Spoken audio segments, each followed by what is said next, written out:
Bonjour! Dans cette vidéo, nous allons coudre ensemble le patron Sydney.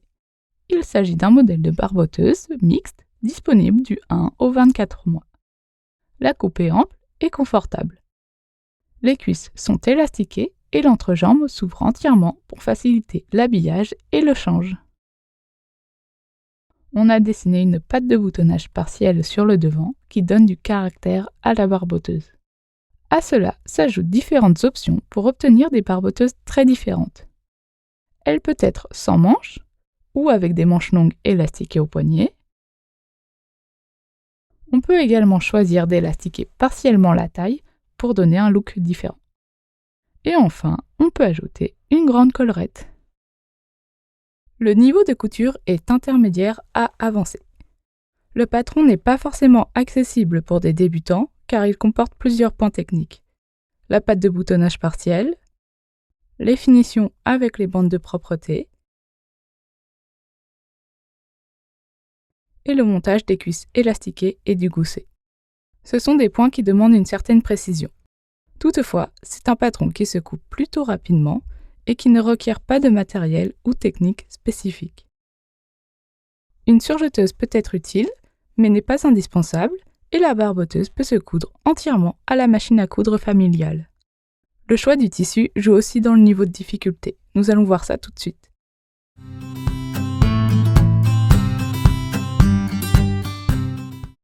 Ce qui est bien avec ce patron, c'est que l'on peut le coudre dans une large gamme de tissus différents. Il peut se coudre aussi bien en chaîne et trame qu'en maille, c'est-à-dire aussi bien dans une matière stretch que non stretch.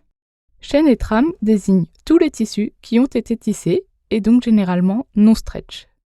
On classe dans cette catégorie la popeline, batiste, gaze, jean léger, tencel, viscose, lin, broderie anglaise et plumetis. On peut également utiliser des mailles, c'est-à-dire des tissus qui ont été tricotés et donc généralement stretch. On conseille donc l'utilisation de jersey, interlock ou encore maille ajourée. On va faire un tour des différentes versions qui ont été cousues et dans quel tissu. On commence par cette version en plumetis bois de rose. Le plumetis est simple à coudre car il est fin et se repasse bien. La seule petite difficulté est justement dans les plumetis qui forment de légères surépaisseurs, mais ça reste tout de même simple à coudre. On a ensuite cette version dans une viscose atelier brunette. La viscose est un tissu assez fuyant mais avec un très joli tombé. Ce n'est pas le tissu le plus simple, mais il se repasse bien, alors ça ne pose pas de grosses difficultés. On a ensuite une version en double gaze. Alors là, honnêtement, c'est le tissu qui a été le plus difficile à coudre. La double gaze a tendance à rapidement se déformer, et pour un patron comme Sydney où il faut de la précision, ce n'est pas l'idéal. Je recommande pour des couturières qui ont déjà de l'expérience. On a ensuite cette version en broderie anglaise. C'est un tissu bien adapté à ce patron car il est stable et se repasse bien. J'ai simplement coupé les bandes de propreté, coulisses cuisses et gousset dans un tissu plus fin pour éviter trop d'épaisseur, notamment au niveau des broderies. On a ici une version dans une popeline légère à carreaux, très agréable pour l'été. Ce tissu est très simple à coudre et se repasse très bien. La seule difficulté est au niveau des carreaux où il faut essayer autant que possible de faire des raccords, mais on peut contourner cette difficulté en coupant le tissu dans des sens différents, comme ici pour la patte de boutonnage que j'ai choisi de couper dans le biais. Enfin, nous avons cette version réalisée dans un jean maille. Le tissu est un peu plus épais et c'est bien adapté pour une version de demi-saison. Par contre, j'ai préféré couper certaines pièces dans un jean beaucoup plus fin pour éviter des surépaisseurs. Ça permet aussi d'ajouter une petite touche d'originalité, notamment avec cette patte de boutonnage contrastante. Voilà, je vous ai montré un éventail de ce que l'on peut utiliser. En fonction de la saison, on peut facilement adapter le tissu. Pour une première version, je vous conseille un tissu très stable qui se repasse bien. Ça vous permettra de vous familiariser avec le patron avant de vous lancer dans d'autres versions avec des tissus plus techniques. Au niveau des fournitures, vous aurez besoin de 3 choses. Premièrement, il vous faut des boutons ou des pressions pour la patte de boutonnage devant et pour l'ouverture entre jambes. Ensuite, il vous faudra de l'élastique de 1 cm de large qui servira pour les cuisses élastiquées, pour le bas de manche et la taille élastiquée. Et enfin, vous aurez besoin d'une toile thermocollante fine pour renforcer les pattes de boutonnage devant et entrejambes.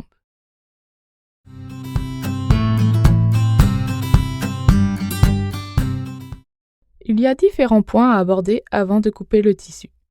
Déjà, comme mentionné dans le choix des tissus, n'hésitez pas à couper certaines pièces dans un tissu plus fin si votre tissu de base est un peu épais. Vous pouvez couper 1 ou 2 pattes de boutonnage dans un tissu fin, les bandes de propreté, les coulisses cuisses, ainsi que les goussets. Vous pouvez aussi faire ce choix si votre coupon prévu comme tissu principal est un peu plus petit que préconisé. La collerette peut aussi être coupée dans un tissu contrastant. On a vu de très jolies versions réalisées ainsi.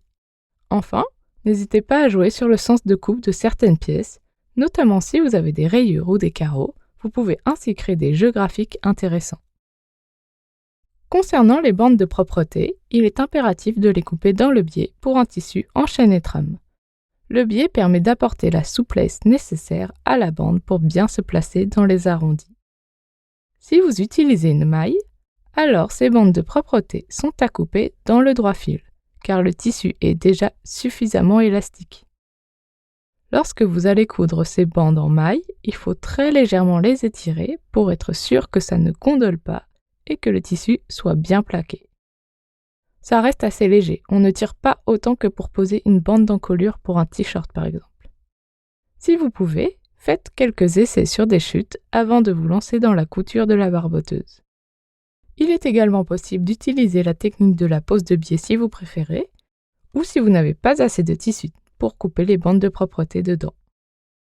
Cette technique n'est pas détaillée dans le tutoriel, mais vous pouvez aller voir la vidéo de montage du patron Hibiscus où elle est détaillée. Juste une petite précision concernant les goussets devant et dos. Les pièces sont quasiment identiques. Je vous conseille donc d'épingler comme ceci le patron au tissu jusqu'au dernier moment. Comme ça, pas de risque de se tromper. Cela vous permettra de repérer le gousset devant du gousset dos, mais aussi le haut du bas du gousset.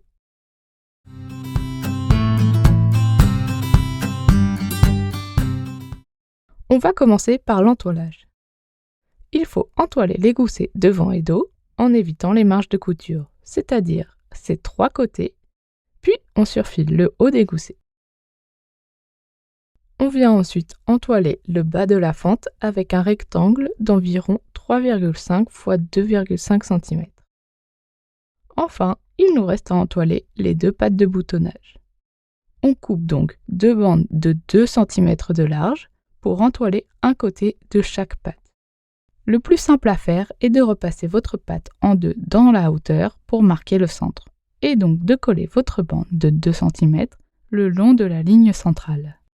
Vous aurez ainsi 1 cm non entoilé, qui correspond à la marge de couture qu'il est préférable de ne pas entoiler pour éviter les surépaisseurs. Ensuite, vous aurez 2 cm entoilés, puis la seconde moitié de la patte, c'est-à-dire 3 cm non entoilés.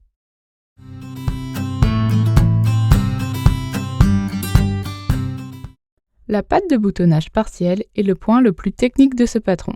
Le secret pour réussir cette patte, c'est la précision. Pour être précis, il faut donc prendre son temps et s'appliquer, bien sûr, mais la vraie clé pour réussir est toute bête mais indispensable. Un marquage précis de la fente et des lignes de couture. Personnellement, j'utilise un stylo friction qui s'efface à la chaleur et que je trouve parfait pour tracer des lignes précises. Attention tout de même à faire un essai d'abord sur le tissu pour vérifier que le stylo s'efface bien à la chaleur. On vient donc marquer précisément la fente qui part du milieu devant jusqu'au repère arrêt de fente indiqué sur le patron.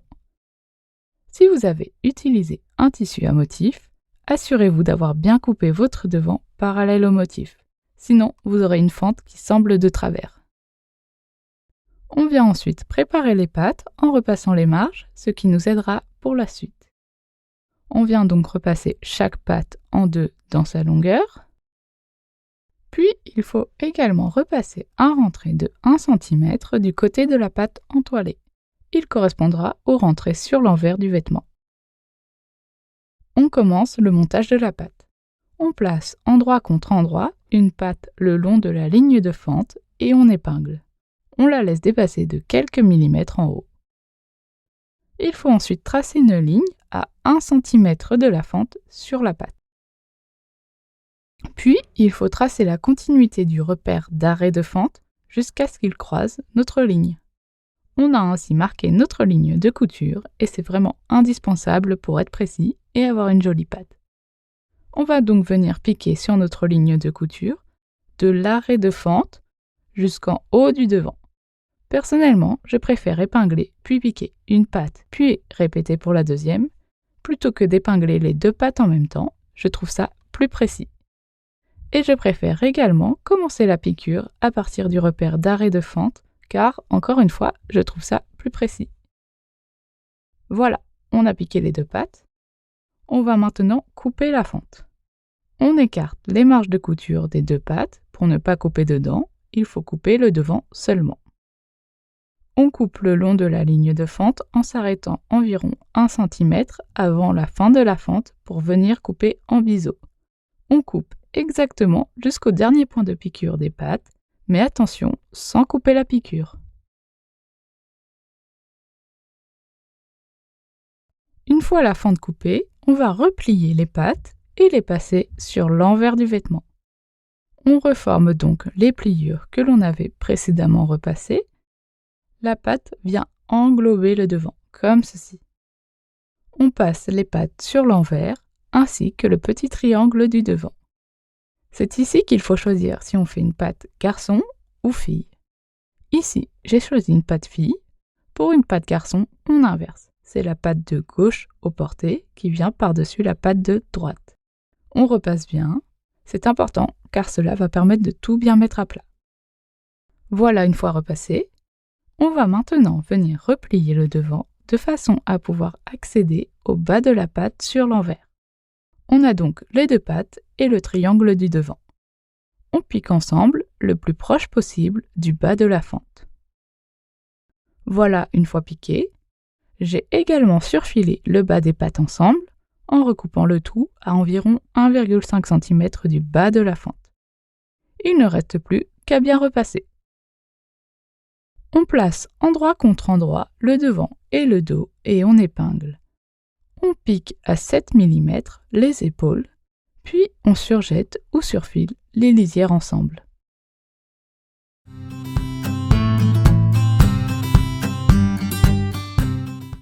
On commence par réaliser la finition de la collerette sur un de ses grands côtés et ses deux petits côtés. Il y a plusieurs options possibles, en fonction du tissu utilisé et du rendu souhaité. La plus simple est de réaliser un ourlet fin avec 1 ou 2 replis. Si on utilise de la maille, on peut laisser les lisières accrues. La maille ne s'effiloche pas, mais roulotera légèrement. Si on a une surjeteuse, on peut faire un ourlet rouloté, que ce soit sur de la maille ou du chaînet trame. C'est ce que j'ai choisi de faire ici. Si on n'a pas de surjeteuse, on peut obtenir un rendu similaire avec un point zigzag très serré à la machine à coudre. On le fait le long de la lisière et au besoin, on fait un second passage pour que ce soit bien couvrant. Enfin, la dernière option possible est d'utiliser un point de broderie fantaisie si votre machine à coudre en propose. Sur notre Pfaff Passport 2.0, on a un point festonné qui est vraiment très joli. C'est ce que l'on a utilisé pour cette version en broderie anglaise.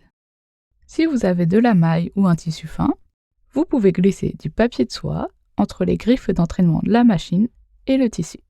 Ça peut aider pour obtenir un rendu bien régulier. Ici, pour cette broderie anglaise, je n'ai pas eu besoin de le faire. On vient ensuite réaliser 2 lignes de fronce sur le long côté non fini de la collerette avec un point long et une faible tension de fil. Attention à ne pas arrêter les fils en début et fin de piqûre. On divise ensuite la collerette en 4 parties égales et on marque par des épingles. Puis, on fait de même avec l'encolure entre les 2 extrémités de la patte. On vient placer l'envers de la collerette sur l'endroit de l'encolure et on fait correspondre les épingles. La collerette doit se terminer au niveau des extrémités des pattes. Cependant, la patte ne doit pas être piquée et doit pouvoir se déplier. N'hésitez pas à vérifier que vous ne l'avez pas épinglée avec la collerette par mégarde. Tirez sur les fils de fronce de la canette jusqu'à ce que la collerette froncée soit de même longueur que l'encolure. On répartit rapidement les fronces par portion entre chaque épingle. Puis, on fait un 8 avec les fils de fronce autour de l'épingle pour bloquer les fils et ainsi pouvoir répartir plus minutieusement les fronces.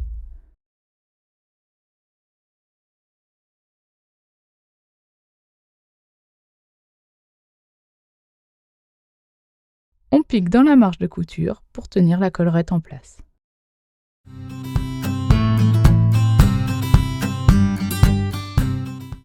On commence par replier le haut des pattes de boutonnage endroit contre endroit sur le devant et on épingle pour tenir en place.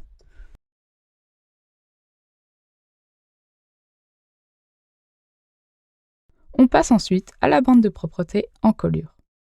On plie la bande de propreté encolure en deux dans sa longueur, envers contre envers et on repasse. On place la bande de propreté encolure pliée en deux, endroit contre endroit, lisière accrue, le long de l'encolure. On commence l'épinglage à peu près à la moitié de la patte. Cela évitera des surépaisseurs dans les angles. On épingle tout le long de l'encolure. C'est à ce moment que l'on se rend compte de l'importance de bien couper sa bande dans le biais, car elle est suffisamment souple pour bien s'adapter à l'arrondi de l'encolure. De la même façon, on termine l'épinglage à la moitié de la patte de l'autre côté. La bande est prévue pour être plus longue, pour être bien à l'aise. On coupe le surplus au bout. Si vous faites la version sans manche, l'encolure est plus grande, le surplus sera donc moins important. Pour la version avec manche, le surplus est plus important. On pique à 7 mm tout le long de l'encolure, de l'extrémité d'une patte à l'autre. Si on a choisi l'option collerette, alors celle-ci a été prise en sandwich. On va maintenant réduire les marges de couture. C'est important pour avoir une belle finition et une encolure sans surépaisseur. On réduit à environ 4 mm. On vient ensuite cranter dans l'arrondi tous les centimètres environ. Une fois encore, c'est important pour avoir une encolure bien souple et ça facilitera la piqûre de la bande de propreté.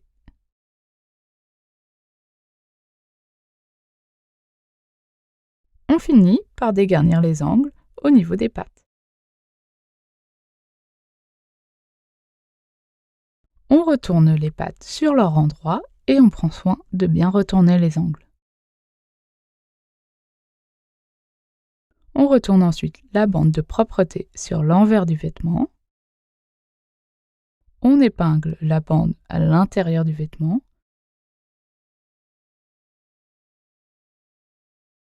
Puis, on la pique en place sur l'extérieur du vêtement afin d'éviter de faire de petits plis.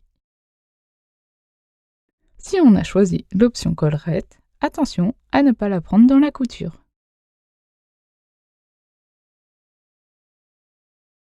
Voilà ce que ça donne une fois piqué.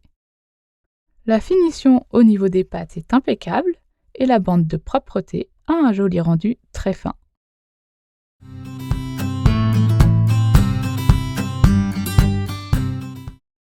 On va assembler les bandes de propreté aux emmanchures. On fait ça avant de fermer les côtés du vêtement, car ça simplifie grandement la pose de la bande de propreté.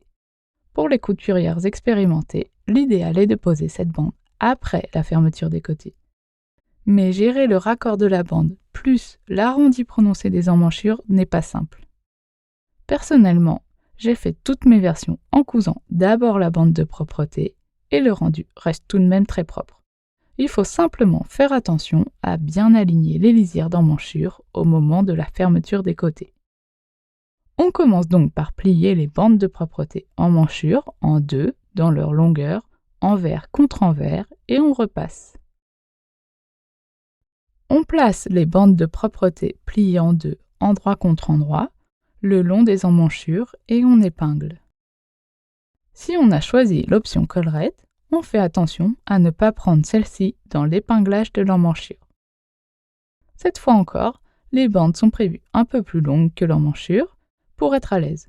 On pourra couper le surplus à la fin. On pique à 7 mm. De la même façon que pour l'encolure, on réduit les marges de couture à 4 mm et on crante dans les arrondis tous les centimètres environ.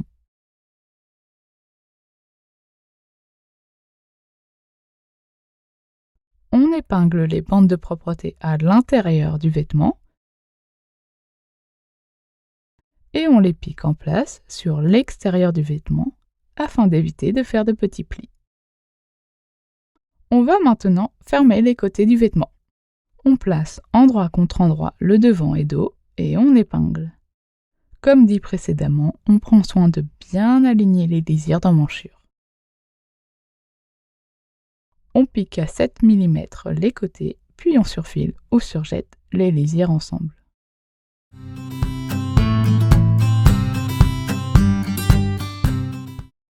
On commence par surjeter ou surfiler le bas des manches.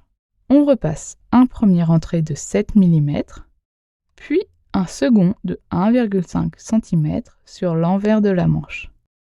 On fait ces rentrées maintenant lorsque la manche est bien à plat, car cela nous facilitera grandement la tâche au moment de faire les ourlets définitifs lorsque la manche est montée. On place endroit contre endroit la manche le long de l'emmanchure. On fait attention à bien épingler le côté devant de la manche sur le devant et le côté dos sur le dos. Pour les reconnaître, le côté devant est plus échancré que le côté dos. On aligne le repère de la tête de manche avec la couture épaule, puis on épingle le long de l'emmanchure. Il peut y avoir un léger embut, c'est-à-dire un excès de tissu au niveau de la manche. Normalement, on peut facilement le résorber à la main lors de la couture. Toutefois, si vous n'y arrivez pas, vous pouvez passer un fil de fronce sur la tête de manche qui vous aidera à résorber cet embut. On pique à 7 mm et on surfile ou surjette les lisières ensemble. Ensuite, on répète pour l'autre manche. On place endroit contre endroit les dessous de manche ensemble, puis les lisières côté du corps ensemble. Au niveau des bas de manche, on déplie les rentrées précédemment repassées et on aligne bien les lisières. On aligne soigneusement les coutures au niveau de la couture bas de l'emmanchure. Personnellement, je préfère coucher les surjets d'un côté et de l'autre pour éviter des surépaisseurs. On pique à 7 mm en une seule piqûre le dessous des manches, puis les côtés. On surfile ou surjette les lisières ensemble et on répète pour la seconde manche. On reforme les rentrées précédemment repassées au bas de manche, c'est-à-dire 7 mm et 1,5 cm, et on épingle. On pique l'ourlet au plus près du bord en laissant une ouverture de 3 cm non cousue pour y insérer l'élastique. On laisse cette ouverture plutôt au niveau du dessous de manche, comme ça ce sera moins visible. Je vous montre sur la seconde manche déjà cousue. On coupe l'élastique à la taille donnée dans le tableau du tutoriel. On insère l'élastique dans l'ourlet bas de manche à l'aide d'une épingle à nourrice piquée à une extrémité. Je vérifie que l'élastique n'a pas vrillé à l'intérieur de la coulisse, puis je superpose les deux extrémités sur 1 cm et je pique ensemble. On fait plusieurs allers-retours pour avoir une piqûre bien solide. Voilà, on a piqué l'élastique. On va maintenant le rentrer complètement dans l'ourlet et terminer la piqûre de l'ourlet sur les 3 cm laissés ouverts. Voilà ce que ça donne sur l'autre manche une fois l'ourlet cousu.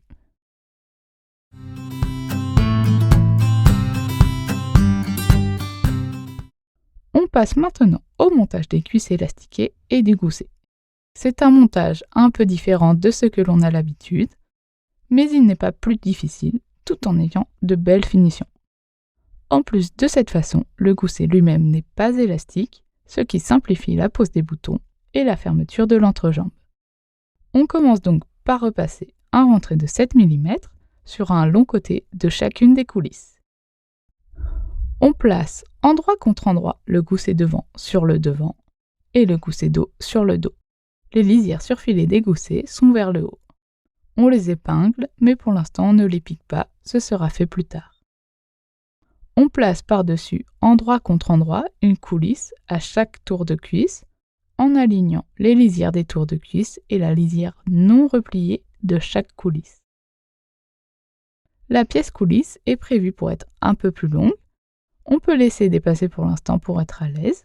On recoupera le surplus plus tard. On pique à 7 mm.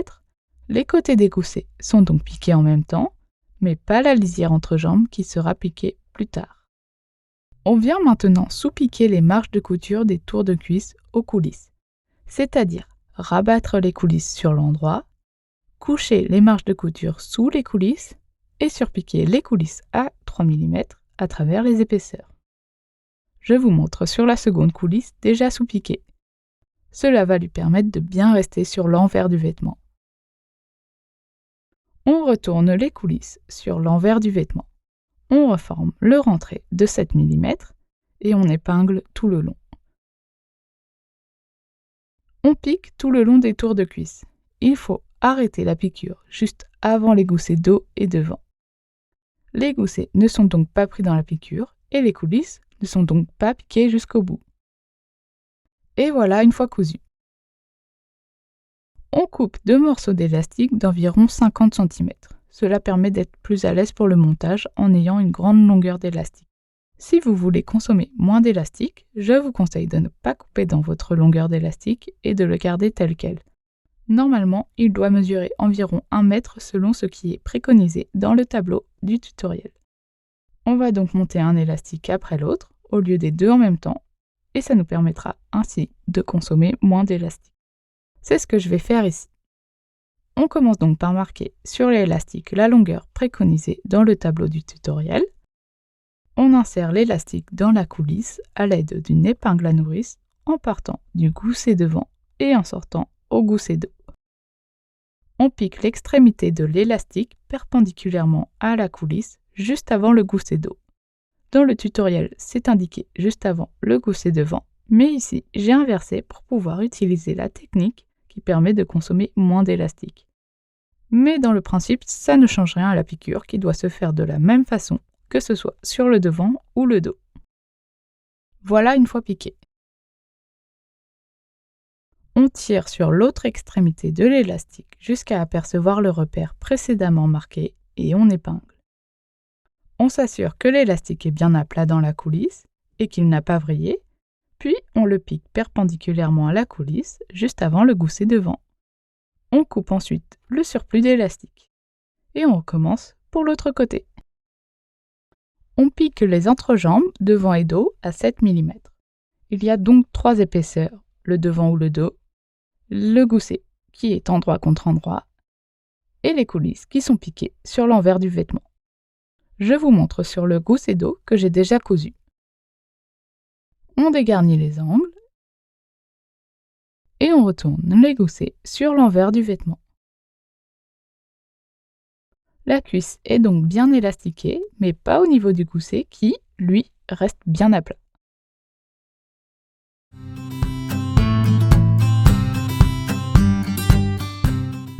On marque sur l'élastique la longueur donnée dans le tableau du tutoriel, mais on ne coupe pas encore pour l'instant. Cela permet de garder une prise pour tirer sur l'élastique. On marque également la moitié de cette longueur, elle correspondra à la couture côté du corps. On retourne la barboteuse sur son envers. On épingle des extrémités de l'élastique au niveau des extrémités des repères devant et dos, ainsi que le repère milieu de l'élastique avec la couture côté. La ligne de couture n'est pas droite, elle fait un léger V. C'est normal. Une fois cousu, ça donnera visuellement une ligne droite. On va piquer cet élastique au point zigzag à la machine. Il faut un point zigzag assez haut et large pour permettre de garder une bonne élasticité. On commence par piquer quelques points au point zigzag au niveau de l'extrémité de l'élastique, c'est-à-dire des points avant et arrière pour bloquer la couture. On laisse l'aiguille plantée dans le tissu et on étire bien l'élastique entre les épingles pour répartir uniformément la tension. Je commence par la première portion entre les épingles, puis je ferai la seconde. On pique donc au point zigzag. Comme la tension de l'élastique est assez importante, il faut trouver le bon dosage avec ses mains pour guider le tissu tout en laissant la machine avancer à son rythme. Arrivé au milieu, il faut penser à bien laisser l'aiguille plantée dans le tissu. Avec ma main gauche, je maintiens à l'arrière de mon travail une bonne tension et au besoin, je tire légèrement le tissu pour ne pas que la machine fasse du surplace.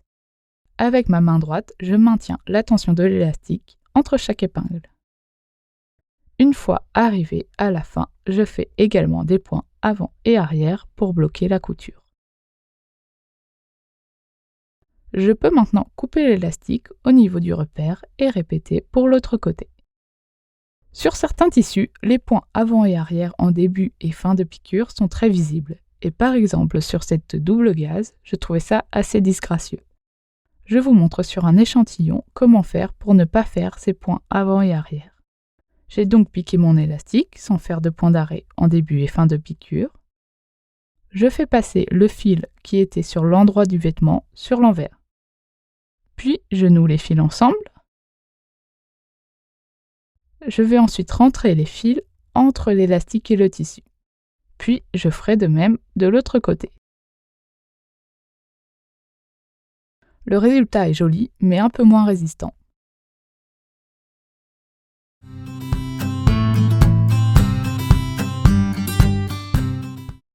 En option, on peut surpiquer le tour de la patte de boutonnage pour faire tenir les rentrées sur l'envers. Moi, je ne l'ai fait sur aucune de mes versions parce que mon tissu se repassait bien et les rentrées tenaient suffisamment bien en place. C'est surtout une question de goût. Il ne reste plus que les boutonnières. On commence par la patte devant. La première boutonnière verticale se fait juste en dessous de la bande de propreté. La troisième se fait environ 2 cm au-dessus de l'extrémité de la patte. Enfin, la deuxième est à centrer entre les deux autres. On coud ensuite les boutons en vis-à-vis. C'est aussi possible de poser des pressions à la place des boutons. Au niveau de l'entrejambe, le gousset devant se positionne au-dessus du gousset dos. On brode 3 boutonnières à l'horizontale sur le gousset devant. On centre la première boutonnière, puis on coud les deux autres aux extrémités de part et d'autre. Enfin, on coud les boutons en vis-à-vis sur le gousset dos. On peut aussi opter pour des boutons pression. Dans ce cas, les pressions mâles se posent sur le dos et les pressions femelles sur le devant. Sur ce modèle, en plume tea, j'ai opté pour des pressions transparentes à coudre à la main pour obtenir un rendu invisible sur l'endroit. C'est un peu long à coudre, mais pour le coup, c'est vraiment invisible. Et voilà, votre barboteuse Sydney est terminée. On espère que cette vidéo vous a plu. Il ne nous reste plus qu'à vous souhaiter une bonne couture.